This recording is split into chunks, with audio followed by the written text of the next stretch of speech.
잘 오셨습니다. 요즘 우리 금요기도의 숫자가 좀 는 것 같아요. 그렇죠? 얼마나 세상이 살기 힘들면 기도의 자리에 이렇게 사람들이 많이 오겠어요.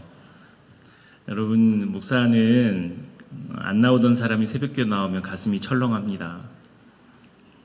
여러분 안에 늘 기도의 자리에 기도하는 순간에 함께 하시기를 주님의 이름으로 축원합니다.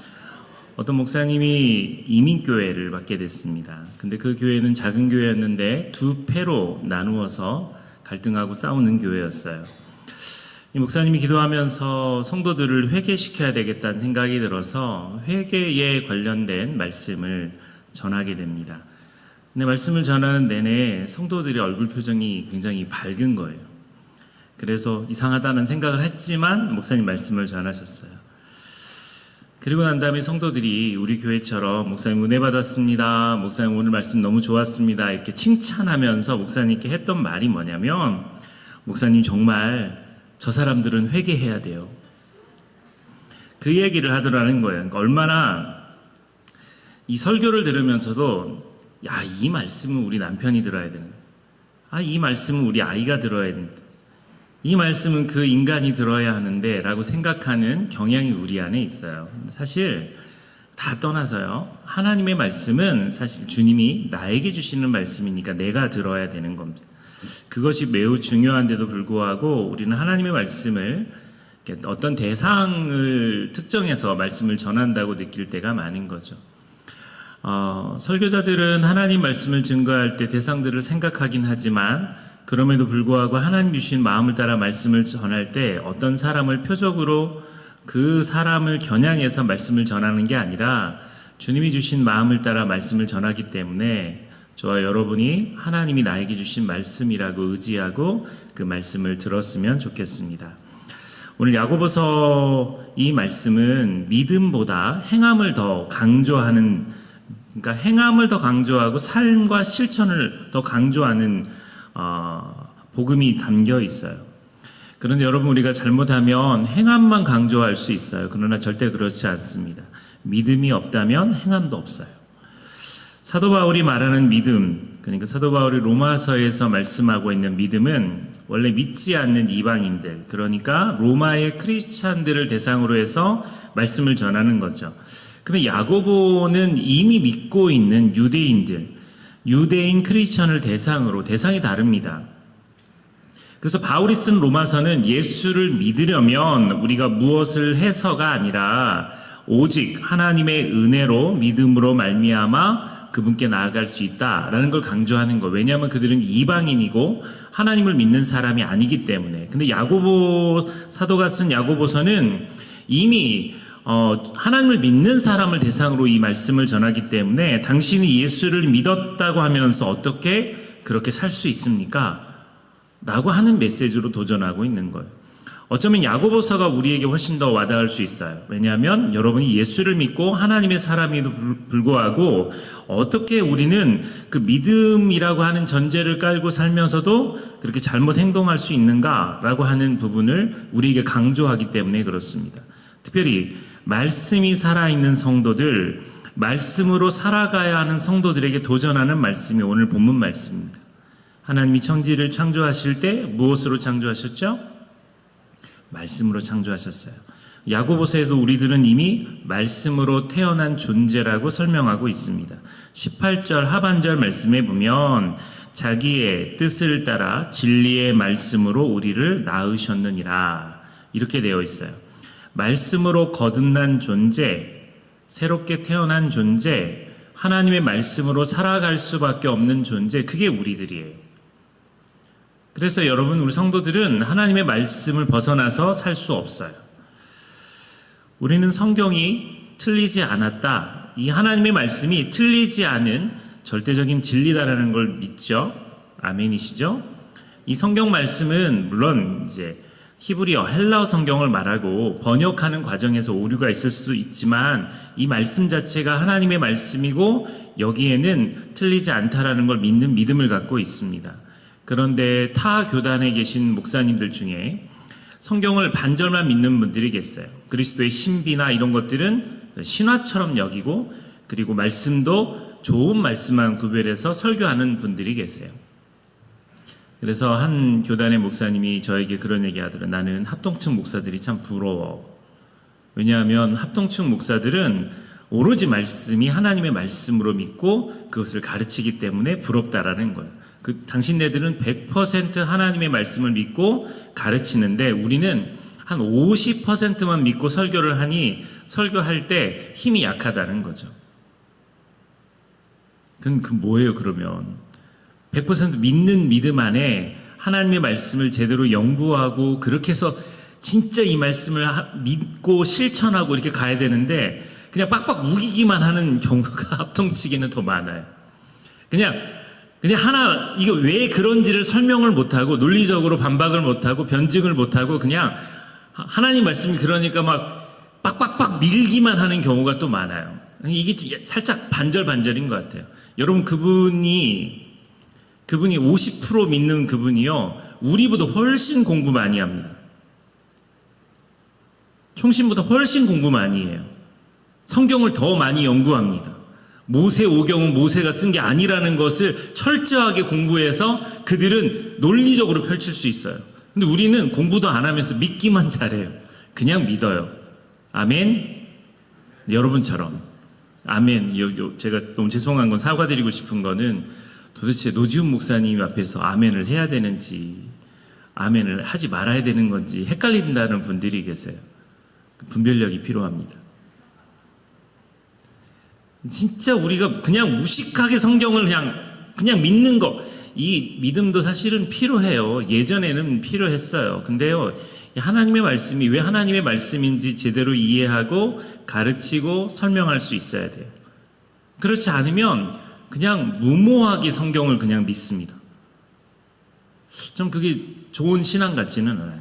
그래서 하나님 말씀을 연구해야 되고 하나님 말씀이 왜 사실인지를 다른 사람에게 변증할 수 있어야 돼요. 어쨌든 예수님의 말씀처럼 사람이 떡으로만 사는 게 아닙니다. 오직 하나님의 말씀으로 사는 존재입니다. 우리 교회 위에 옆에 뭐라고 적혀 있어요? 말씀으로 세상을 변혁시키는 교회가 올 1년의 우리의 표어입니다. 여러분 1월부터 6월까지 하나님의 말씀으로 여러분의 주변에 있는 환경을 변화시키셨나요? 이게 굉장히 중요한 질문인 거예요. 다시 돌아가서 야고보서가 믿음보다 행실을 더 중요하게 하냐면 당신들이 진짜 여기 위에 적혀있는 이 옆에 적혀있는 이 말씀을 믿는다면 여러분이 말씀으로 여러분의 가정을 변화시키고 여러분의 직장을 변화시키고 여러분이 사는 이웃들을 변화시켜야 하는데 그렇지 않고 그냥 말씀으로 나만 만족하는 것으로 끝나면 그것은 하나님의 말씀이 아니라는 거예요. 야고보서는 자신의 뜻에 따라 진리의 말씀으로 우리를 낳으셨다라는 부분을 강조합니다. 야고보서 1장 21절 22절 보세요. 그러므로 모든 더러운 것과 넘치는 악을 내버리고 너희 영혼을 능히 구원할 바 마음에 심어진 말씀을 온유함으로 받으라. 너희는 말씀을 행하는 자가 되고 듣기만 하여 자기를 속이는 자가 되지 마라. 21절 말씀에 등장처럼 마음에 심어진 말씀 한번 다시 띄워주세요. 마음에 심어진 말씀을 온유함으로 받으래요. 여러분 가슴 속에 마음에 심어진 말씀이 있어요. 그 말씀이 지금까지 여러분을 끌고 갔을 겁니다. 각각 다 다를 수 있어요. 그런데 마음에 심어진 그 말씀을 우리 안에 온전하게 받고 그 말씀으로 살아가라는 거예요. 제가 미국에 갔을 때 포커스 온 더 패밀리라고 하는 그곳을 참 좋아했어요. 그곳에 좀 더 머물고 싶은 마음이 더 많았어요. 서점에 들어갔기 때문에 그렇습니다. 저는 어렸을 때부터 서점에서 자랐고 작은 그 서점, 기독교 서점, 온전하게 기독교 서적들만 가득한 곳에서 유년 시절을 보냈습니다. 한쪽에 쪼그리고 앉아서 마음에 드는 책 하나 꺼내가지고 그것을 봤어요. 이렇게 말하면 책을 많이 읽은 사람처럼 느껴지겠지만 아니, 책을 많이 읽은 게 아니라 제 수준에 맞는 책을 하나를 꺼내서 그것은 그냥 읽었어요. 계속 서점 안에 있으면 저희 아버지는 CCM 또 찬송가 테이프를 팔아야 되니까 찬양이 울려 퍼지고 그 공간 안에서 저는 책들을 읽었습니다. 포커스 온 더 패밀리라고 하는 미국의 기독교 서점에 가 보니까 어마어마한 책들이 많아요. 한국의 기독교 서점들은 점점점 줄어들어요. 기독교 서점뿐만 아니라 일반 서적들도 점점점 줄어드는데, 제가 거기 가서 되게 감동했던 건 그 많은 서적들과 액자들, 티셔츠들이 그대로 있어서 80년대, 90년대 전성기 때 저희 기독교 서점을 보는 것 같아서 좋았어요. 그러다가 코너를 돌다가 갑자기 만화책을 보게 됩니다. 그러니까 만화책을 딱 봤는데 울컥했어요. 왜 그러냐면 지금은 기독교 서점에 그 책들을 볼 수가 없는데, 제가 어렸을 때는 구약과 신약을 만화책으로 엮어가지고 나온 시리즈들이 되게 많았거든요. 그러니까 저는 어머니 아버지하고 가정예배를 드렸지만 그때 읽었던 말씀은 너무 저에게 어려웠어요. 무슨 말인지도 잘 모르겠고, 특히 아가서 같은 거 읽으면은 이건 청소년 불가인 것 같은데 막 너무 수위가 더 높고, 그러니까 이거를 해석하는 시간이 아니라 그냥 읽는 시간이니까 이게 말씀이 제대로 제 안에 안 들어오는 거죠. 그런데 그 구약과 신약에 관련된 그 만화책을 읽을 때에는 만화로 읽으니까 그 만화가 쏙쏙쏙 귀에 들어오고 눈에 들어오는 겁니다. 그런데 그 그림체가, 만화를 그린 사람이 그린 그 스타일 있잖아요. 그게 제가 어렸을 때 봤던 그 그림체인 거예요. 그래서 울컥했어요. 갑자기 진짜 울컥했어요. 왜냐하면 이게 미국 거였구나. 이게 여기에서부터 시작해서 크리스찬 만화가들이 그 그림을 그렸구나. 그게 저에게 와닿았고, 지금도 이런 책들이 나온다는 것은 소비하는 크리스찬 독자들이 있다라는 얘기니까 그게 되게 감격스러웠어요.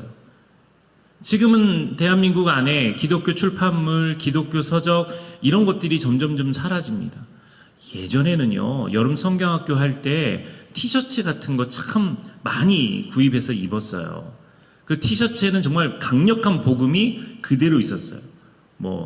나는 예수님을 믿습니다. 예수를 믿어야 산다. 이런 것들이 그냥 앞뒤에 다 있는 티셔츠였어요. 오죽하면 저는 어렸을 때 신었던 양말이 하나님 나라예요. 하나님 나라. 그래서 친구들이, 야, 너 이거 하나님 나라가 뭐냐? 양말 이름이 하나님 나라예요. 더 놀라운 건 그 하나님 나라 양말이 팔리지 않아서 한 20년 정도 묵어있는 양말을 저희 어머니가 주셔서 최근까지 하나님 나라라고 하는 양말을 신은 적이 있어요. 볼펜 하나에도 성경 구절이 있는 거예요. 연필 한 자루도 하나님 말씀이 적혀 있는 것들이 우리 아이들에게 그냥 가는 겁니다. 그걸 상품으로 주니까 그걸 쓰다가 다른 애들이, 야, 너 교회 다니나 보다 이렇게 이야기하면 깜짝깜짝 놀라지만 그리스도인의 정체성이 거기서 드러나는 거죠. 제가 거기 가서 그 만화책을 보면서 너무 감동했던 것은 그 만화를 지금은 볼 수 없다라는 게 너무 가슴이 아픈 거예요. 그래서 그 만화책을 보는 순간, 야, 내가 30-40년 전에 봤던 만화의 배경이 여기 이 출판사들을 통해서 흘러왔다라는 사실이 너무 감동스러웠던, 이 두 가지가 충돌을 하는 거죠. 제가 읽었던 책 중에 나니아 연대기는 대박이었습니다. 당시에도 좀 어려웠던 책이었는데 쪼그리고 앉아서 사자 마녀 옷장 이야기라는 그 챕터 1을 읽는데 제 머릿속에서 막 상상되는 그런 꿈들이 있었어요.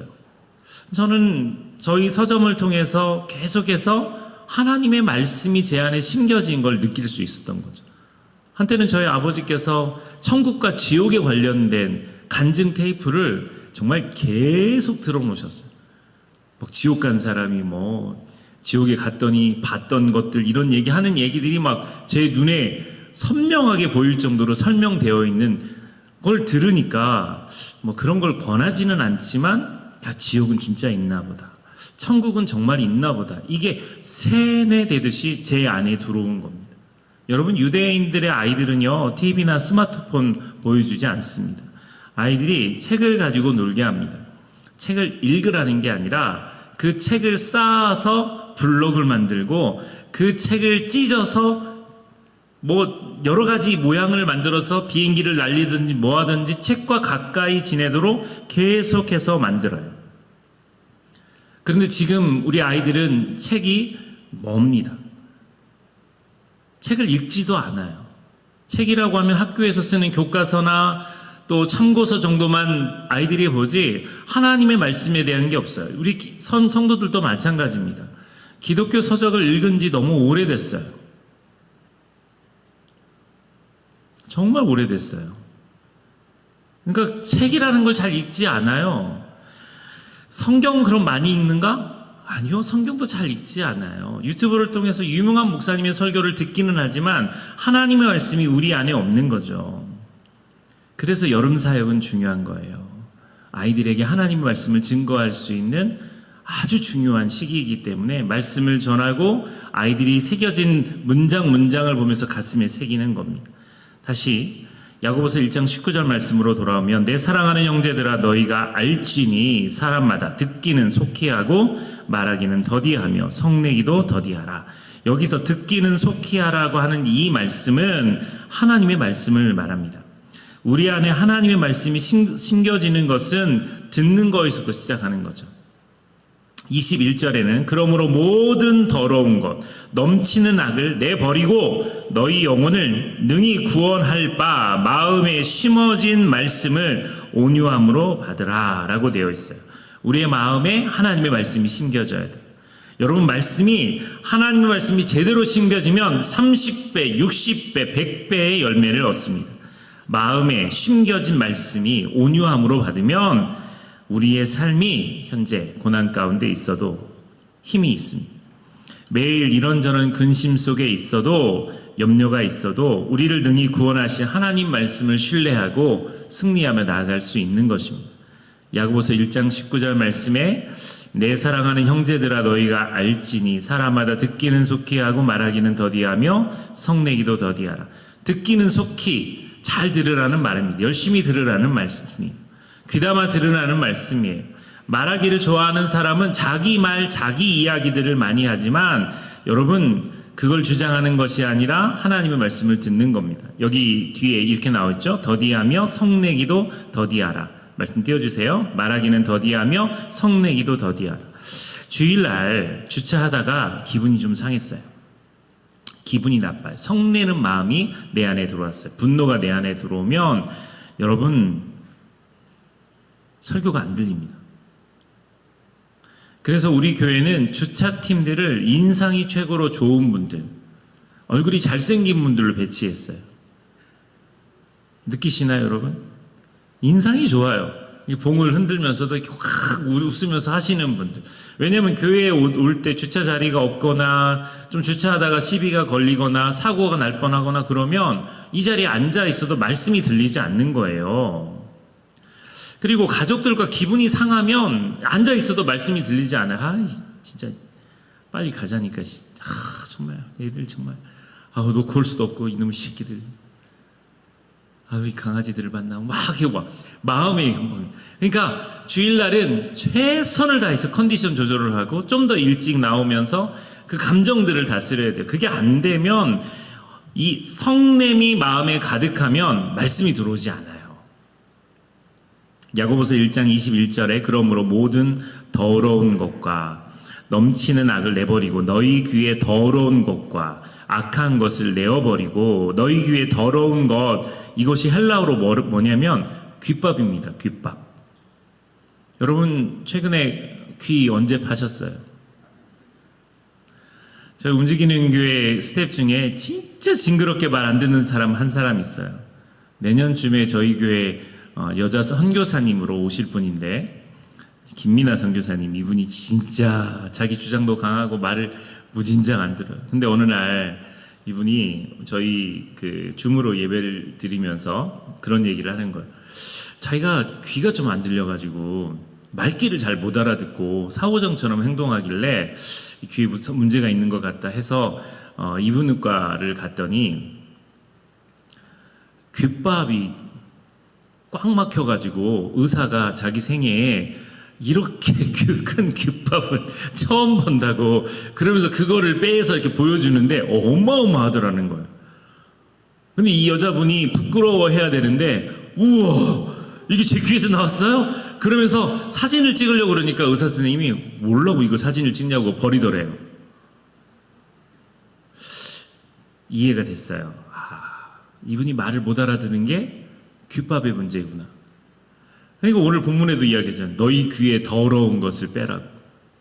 귀가 막혀있으면 들리지가 않는 거예요. 그걸 빼내야 되는 겁니다. 그래야 들리는 거예요. 자기 주장이 강하고 그게 강하면 들리지가 않는 거예요. 여러분 또한 야고보서 1장 22절은 너희는 말씀을 행하는 자가 되고 듣기만 하여 자기를 속이는 자가 되지 말라. 그 말씀이 내 안에 새겨져야 되는데 듣기만 합니다. 자, 세번역 성경으로 읽어드리면요. 말씀을 행하는 사람이 되십시오. 그저 듣기만 하여 자신을 속이는 사람이 되지 마십시오. 듣기만 하고 행하지 않는 사람이 되면 안 된다. 여러분 지금 여기 앉아 있어요.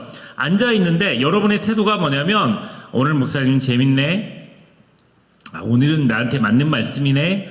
이런 태도로 여러분이 듣기만 하면 어느 때는 은혜를 받는 말씀이 있어요. 좀 내 상황하고 딱 맞거든요. 신방 가도 성도들은 또 그래요. 목사님이 딱 들어와서 예배를 드릴 때 목사님이 우리 가정의 상황을 알아맞히는지 모르는지 말씀을 통해서 어떻게 말씀하시는지가 궁금해요. 그리고 비스무리하게 맞으면 용하네. 엉뚱한 얘기를 하면 야 이거 우리에서 기도 안 해. 이 성도들도요 샤머니즘하고 가까이 가기 때문에 하나님의 말씀을 그대로 받는 게 아니라 자꾸 그렇게 분별하는 거예요. 찔리죠. 찔려야 돼요. 그래서 말씀을 앉아서 들어요. 말씀을 잘 듣는 게 문제가 아니고요. 말씀을 20년, 30년 들었는데 안 바뀌는 게 문제예요. 안 바뀌는 게. 이게 제일 큰 문제예요. 교회 몇 년 나가는 거 하나도 중요하지 않습니다. 심지어 초신자들은 교회 나온 지 얼마 안 됐는데 말씀이 사모하고 그 말씀이 들리고 그 말씀으로 살아가려고 몸부림쳐요. 헌신자들, 너무 오래된 헌신자들, 너무 오래된 구신자들은 앉아서 예배를 드리는데 말씀이 안 바뀌어요. 삶이 안 바뀌어요. 성격이 안 바뀌어요. 그래서 여기 나와 있는 대로 말씀이 심기어진 것이 온유함으로 받으라 그러잖아요. 말씀이 제대로 심겨지면 온유함으로 겸손함으로 살아가고 바뀌는 거예요. 그게 안 되는 겁니다. 야고보서 1장 22절을 쉬운 성경으로 읽어드릴게요. 하나님께서 가르쳐 주신 대로 행하십시오. 듣기만 하고 행하지 않는 사람이 되어서는 안 됩니다. 앉아서 듣기만 한다면 그것은 자신을 속이는 것입니다. 그러니까 앉아가지고 있는 게 중요한 게 아니라 오늘 나에게 주신 말씀을 통해서 내 삶이 어떻게 바뀌는지를 고민하는 겁니다. 여러분 마음에 말씀이 심겨진 게 있나요? 있어요. 분명히 있어요. 그런데 그것이 어떤 사람은 뚜렷하고 어떤 사람은 희미한 게 있어요. 아는 말씀, 성경 지식 말고요. 하나님이 여러분의 가슴에 말씀을 콕 집어서 새겨놓은 말씀이 있다고요. 사랑의 빛인 최태섭 장로님 제가 참 좋아하는 분, 1910년에 태어나셔서 1998년도에 돌아가셨습니다. 평안북도 정주라고 하는 작은 고장에서 태어나신 이분은 가난하지만 오산학교라고 하는 크리스천 미션 학교에 다니면서 그의 가슴 속에 말씀이 마음에 심겨졌어요. 그것은 뭐냐면 사람은 정직해야 한다. 자, 예수를 믿으면서 사람은 정직해야 한다. 이것이 그의 마음속에 진리로 새겨졌습니다. 그리고 그 믿음 하나 붙잡고 세상 속에 뛰쳐들어서 살아갑니다. 일제강점기 만주에서 콩을 팔며 무역업을 시작했대요. 어느 날 계약한 가격보다 콩값이 훨씬 오르는 일이 생겼는데 계약을 파기하면 큰 이익을 남길 수 있었지만 이미 약속한 대로 팔겠다. 그분이 그렇게 다짐합니다. 그리고 손해를 봤지만 다른 사람이 그 거래했던 사람이 이 사람은 믿을 수 있는 사람이다. 그리고 앞으로 함께 일하고 싶은 사람이라. 그때 이분이 깨달은 것은 정직은 손해가 아니라 하나님의 신뢰를 얻는 길이다라는 걸 깨달아 알았다는 겁니다. 그리고 해방 후에 중국에서 팔로군 공산당에게 체포되어서 사형 선고를 받습니다. 숨이 턱까지 차오르는 순간 제가 세운 작은 공장의 직원들과 현지 중국 사람들이 증언해 줬어요. 저 사람은 정직한 사람입니다. 우리를 도왔고 절대 해를 끼치는 사람이 아닙니다. 그 증언 덕분에 저는 풀려났습니다. 이분의 책에 나온 내용입니다. 그래서 그분이 이렇게 해요. 정직은 나의 사람이라는 증표다. 하나님의 음성을 이분이 들어요. 그리고 여러분 잘 아는 것처럼 일사후퇴 때 은행에 돈을 갚으러 갔을 때도 이분이 나중에 제주도에서 고추장 납품 실적이 좋아서 병참 장교가 생선을 군납해달라고 요청을 받아서 돈이 필요할 때, 그때 자기가 일사후퇴 때 그 은행에 가가지고 돈을 갚았던, 전쟁 중에 이 돈을 갚으려고 했던 그 사람을 제주도에서 만나서 대출을 크게 받습니다. 그래서 그분은 정직하면 하나님이 책임져 주신다. 이게 가슴에 남아있는 거죠. 전쟁 이후에 저는 무너진 산업 현장을 바라보며 기도했어요. 하나님, 무엇으로 이 나라를 다시 세우겠습니까? 여러분, 말씀과 기도로 살아가는 사람, 말씀이 새겨진 사람에게 하나님이 아이디어를 주십니다. 그때 하나님께서 주신 단어 하나가 있는데 유리였어요. 유리. 아무도 관심을 갖지 않는 분야였지만 유리 하나로 이 땅을 섬기리라는 결심으로 한국유리라고 하는 회사를 만들어서 그분이 많은 일들을 합니다. 노조와의 갈등이 생길 때 이분은 노동자들과 식탁을 함께하고 회식도 함께하고 급여도 업계 최고로 맞추려고 노력했어요. 회사에 이익이 나면 20% 이상은 하나님의 일과 이웃을 위해 살았습니다. 이 사람 안에는 정직이라는 말씀이 심겨졌고 그 말씀으로 살아가려고 몸부림쳤어요. 여러분 안에 심겨진 하나님의 말씀은 무엇이에요? 그게 나와야 돼요. 이게 신념처럼 있어서 여러분의 자녀들에게도 흘러가야 되는 겁니다. 야, 교회 나가 이것만 말하는 게 아니라 그것이 내 인생을 비추어야 되는 겁니다. 야고보서 1장 23절 25절. 그냥 세번역 성경으로 읽어드릴게요. 야고보서 1장 23절 25절. 말씀을 듣고도 행하지 않는 사람은 있는 그대로의 자기 얼굴을 거울 속에 들여다보기만 하는 사람과 같습니다. 이런 사람은 자기의 모습을 보고 떠나가서 그것이 어떠한지를 곧 잊어버리는 사람입니다. 그러나 완전한 율법, 곧 자유를 주는 율법을 잘 살피고 끊임없이 그대로 사는 사람은 율법을 듣고서 잊어버리는 사람이 아니라 그것을 실행하는 사람인 것입니다. 제가 경희대학교 수원캠퍼스 도서관에서 공부하다가 그 앞전에 공부하고 간 그 여학생이 머리핀 하나를 놔뒀어요. 빨간색 머리핀이었어요. 제가 정신이 나갔죠. 그냥 그걸 머리에 해보고 싶었어요. 그럴 때 있잖아요. 집중이 안 되니까. 그래서 여기다가 이렇게 꽂았어요. 이렇게 예쁜 거였어요. 이렇게 앵두 모양으로 되어 있는 걸 꽂았어요.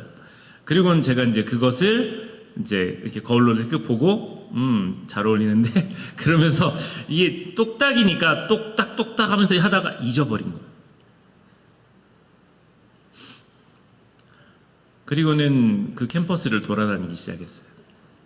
그날따라 참 경희대 학생들이 저한테 친절했어요. 보는 애들마다 저한테 이렇게 확 웃어주고, 저도 같이 웃고, 참 애들 희한하네. 학생 식당에 가가지고, 보통 이제 혼자서 공부하니까 대화할 사람이 없어요. 아는 지인이 없으니까. 그러니까 혼자서 이거를 잊어버리고, 저녁에 알았어요. 집에 와서 씻으려고 하는데, 거울에 이 앵두 모양의 빨간 핀이 있더라고요. 내가 이거를 거울로 딱 보는 순간에 이거는 빼놔야 돼라고 생각을 했어야 되는데 이게 머리에 있는지를 몰랐던 거예요.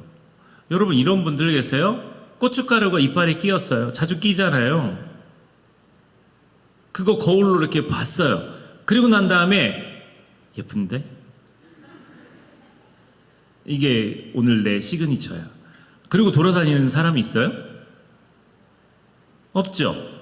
거울 보고 그걸 뺄 거 아니에요. 김가루가 입에 묻어있거나 얼굴에 뭐가 있으면 문제가 생기니까 바꾸잖아요.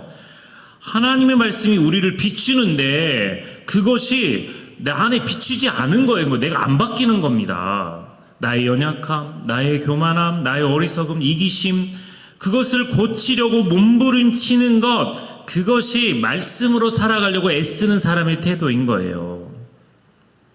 근데 말씀이 내 안에 없으니까, 심겨진 말씀이 없으니까 중심이 없이 왔다 갔다 하는 거죠. 오랫동안 교회를 다니긴 다녔으니까 습관에 의해서 예배를 드리는데 진짜 그 말씀이 나에게 변화를 주지 않는 겁니다. 그래서 말씀은 늘 가깝게 해야 되는 거예요. 성도 중에 한 분이 일반 도서를 30박스를 교회에다가 기증해 주셨어요. 일반 서적이에요. 새 책입니다. 새 책. 그래서 보내달라 그랬어요. 제가 나중에 이 책이 오면 우리 성도들한테 다 이렇게 갖고 가고 싶은 대로 다 가져가시라고 할 거예요. 그러면서 그분이 이런 아이디어를 냈어요. 믿음을 건네다. 너무 멋지지 않아요? 믿음을 건네다. 북카페를 만들어서 우리 성도들이 믿음을 건네다라는 표현으로 여러분의 인생을 살면서 신앙 서적 중에 감동이 되었던 그 책을, 보던 책을 가져와도 되고요, 사서 가져와도 되고요, 그걸 가져오고 그 앞에 누가 기증한 책이고 왜 이 책을 추천했는지 그것을 적어서 비치해야 할 거예요. 그러면 사람들은 그것을 보고 늦었어요. 치워요. 사람들은 그것을 보고 감동을 먹는다고요. 감동을. 왜냐하면 이 집사님은 신앙심이 참 좋은데 이 책이 이 집사님의 삶을 바꿨나 하고 그 책을 읽다 보면 왜 그분이 그 책을 좋아하고 읽었는지가 느껴지는 거죠. 가을에 우리 교회의 성도들이 책을 좀 읽었으면 좋겠어요. 그리고 기독교 서적이 있으면 거기 가서 책을 한 번이라도 사면서 그 서점이 운영되기를 위해서 기도해 줬으면 좋겠어요. 말씀을 읽겠습니다. 기독교 문화가 점점 사라지고 있고요. 말씀이 세상을 움직이는 세상이 아니라 그냥 모든 것이 무너진 것 듯한 세상의 여러 가지 문화들이 더 강력하게 끌고 가는 것처럼 보입니다. 그럴 때 극장에서 한 편의 영화가 예수 그리스도를 증거하고 있어요. 포스터 한번 띄워주시죠. 킹 오브 킹스라고 하는 이 영화가 지금 전 세계에 퍼져서 예수님을 소개하고 있습니다. 정성호라고 하는 이 감독님은 원래 CG 회사의 대표였습니다. 그런데 마음 깊은 곳에 하나님께서 그에게 말씀을 주셨어요. 예수님의 이야기를 애니메이션으로 만들어라. 그리고 그분의 가슴을 움직이기 시작합니다. 그리고는 잘 나가던 CG 회사의 대표 자리를 치우고 10년 동안 예수에 관련된 애니메이션을 만들기 위해서 노력하기 시작했습니다. 그러나 쉽지 않았어요. 기독교 영화를 만든다는 건 사실 자살행위 같은 겁니다. 아무도 보지 않아요. 관심도 없어요. 이런 걸 누가 봅니까? 돈이 안 됩니다. 라는 이야기를 들었지만 마음속에 심어주신 그 말씀을 붙잡고 정성호 감독은 그 영화를 만들어가려고 노력합니다. 10년이라는 시간 속에 초기부터 8년간은 투자 한번 제대로 받지도 못했습니다. 대형 영화도 아니고 기독 콘텐츠는 외면받는 시대에 있어서 이 영화는 사랑받지 못한 거죠. 저를 비춰주세요. 그런 와중에 한 회사가 이분에게 손을 내미는 겁니다. 그래서 제작, 투자, 계약까지 맺었어요. 드디어 영화가 빛을 보는가 싶었는데 계약이 성사된 직후에 그 회사는 연락이 끊겨버린 겁니다. 전화도 받지 않고 투자금도 들어오지 않았어요. 모든 것이 무너지는 것처럼 보였습니다. 하나님, 이게 뭡니까? 이 길이 주님의 뜻이 맞습니까? 이렇게 질문했습니다. 그런데 놀랍게도 그 배신의 결과로 킹 오브 킹스라고 하는 이 영화의 모든 저작권과 판권은 이분의 손에 남아있게 된 겁니다. 여러분, 이 영화가 얼마나 대단한 영화인 줄 아십니까? 기독교 애니메이션 중 역대 최대 오프닝 기록을 세웠습니다. 개봉 첫 주말 수익이 1940만 달러였어요. 첫날 수익만 700만 달러입니다. 북미에서 3,400여 개의 영화관에서 개봉되었는데 이거는 미션 임파서블이라는 영화와 유사한 숫자이고요. 한국 영화로는 기생충이라는 이 매출을 초과하게 됐어요.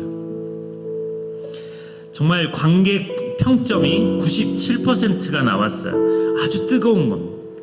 7월 16일 한국에 들어왔어요. 이병헌부터 시작해서 이한이 아주 유명한 배우들이 더빙을 했습니다. 너무 좋아요. 왜냐하면 기독교 문화가 땅에 떨어진 것 같은데 하나님의 말씀이 가슴에 새겼던 이분이 끝까지 포기하지 않고 이 일들을 했더니 하나님께서 놀라운 일들을 만드시는 거죠. 전 다음 세대 아이들이 이 영화를 통해서 하나님을 만났으면 좋겠어요. 그런 일들이 북미에서 이루어졌고요. 지금 이 대한민국 안에서도 이 영화가 조금씩 주목받기 시작한 거예요. 우리 교회에서도 단체 관람을 할 생각입니다.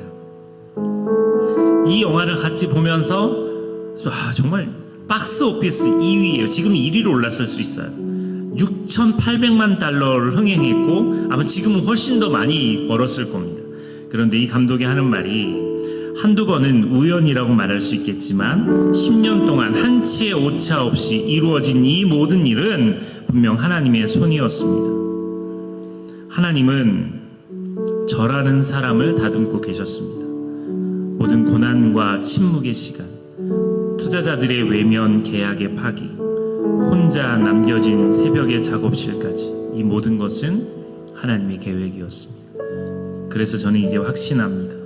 하나님의 사람은 결코 실패하지 않습니다.